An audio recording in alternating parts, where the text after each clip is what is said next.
Welcome back. We've just reviewed a really ambitious guide to mastering persuasion.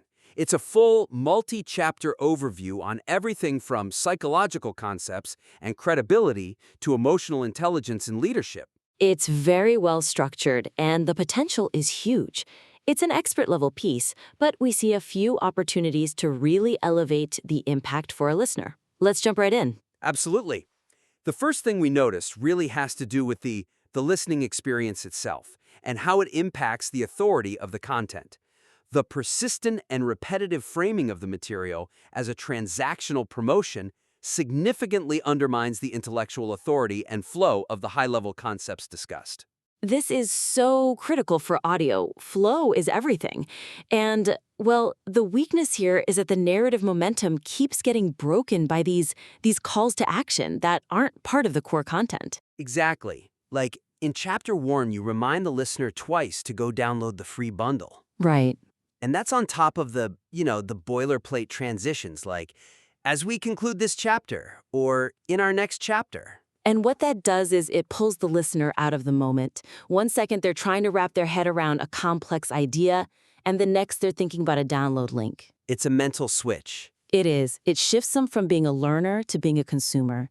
And when you've promised mastery, that intellectual exchange has to feel seamless. It has to be the main event. So the suggestion is really to streamline all of that. Consolidate the transactional bits and just trust the content. Respect the listener's intellectual investment. I like that. Trust the content. So to make that really concrete, what would that actually look like? First, take all those requests for the free bundle and put them in one single spot. Maybe right after the welcome or, save it all for the very end. Just get it out of the middle of the chapters. Yeah, clean it up. And second, we have to rework those transitions. Instead of just summarizing what was and what's next, we need to build actual content-driven bridges that connect the ideas. Can you give us a concrete example of that kind of bridge? Sure. So when you move from building credibility to emotional intelligence, instead of just announcing the next chapter title, you frame the connection. The why. The why. You say something that shows how internal integrity, the core of credibility, is actually what fuels your ability to connect externally, which is, of course, the heart of emotional intelligence. It turns a table of contents into a real insight. That's a huge shift. It instantly makes the material feel more dense, more valuable. Okay, moving on. For our second point, I do want to acknowledge a real strength, which is grounding the material in these major psychological theories. Cialdini, growth mindset, reactance. It gives the work immediate weight. The material successfully introduces influential psychological frameworks, but often pauses at the definition stage, requiring immediate high-impact application to meet the promise of mastery. I saw this too. It's most clear when you discuss Cialdini's principles. You go into great detail on reciprocity, which is excellent, but then the others, scarcity, commitment, and so on, they're basically just a list. Right. And for an advanced listener, that just feels thin.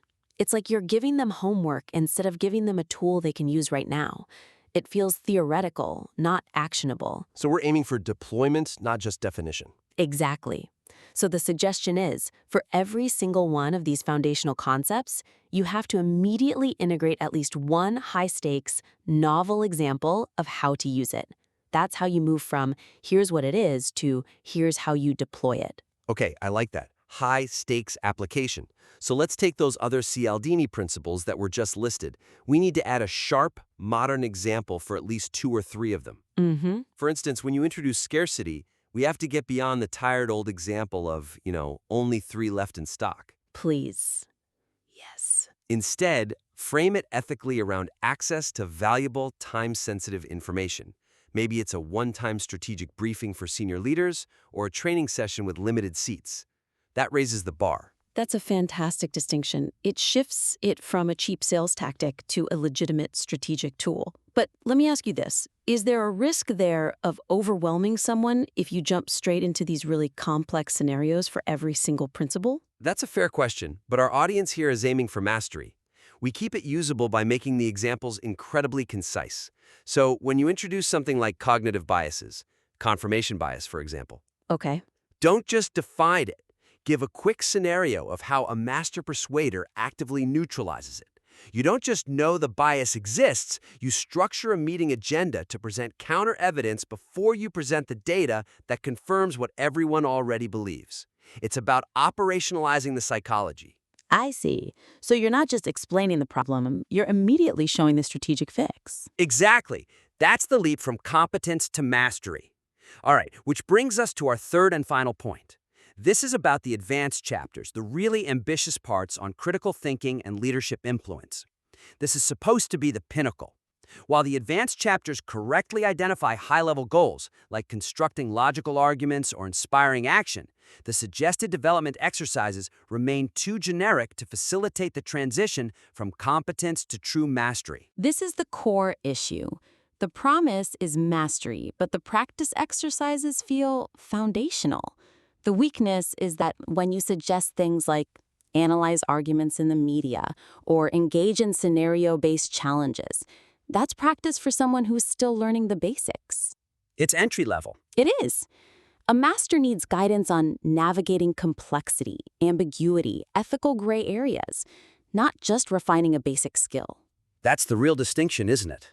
Moving from just spotting a fallacy to having to reconcile two perfectly logical but conflicting arguments. That's it, exactly. So our suggestion here has to be to shift the focus of these advanced chapters toward those highly complex, ambiguous situations where multiple skills have to be used at once under pressure. Okay, so let's elevate the exercises. For critical thinking, we move beyond just analyzing fallacies in an article. Right. Instead, we frame the exercise around a true ethical dilemma, a scenario where two logically sound arguments are in direct conflict. For instance, balancing the need for stakeholder secrecy against the need for public transparency. There's no easy answer. Ooh, I like that. The listener has to synthesize logic, ethics, and emotional intelligence all at once to find the most persuasive path forward. That's rigorous.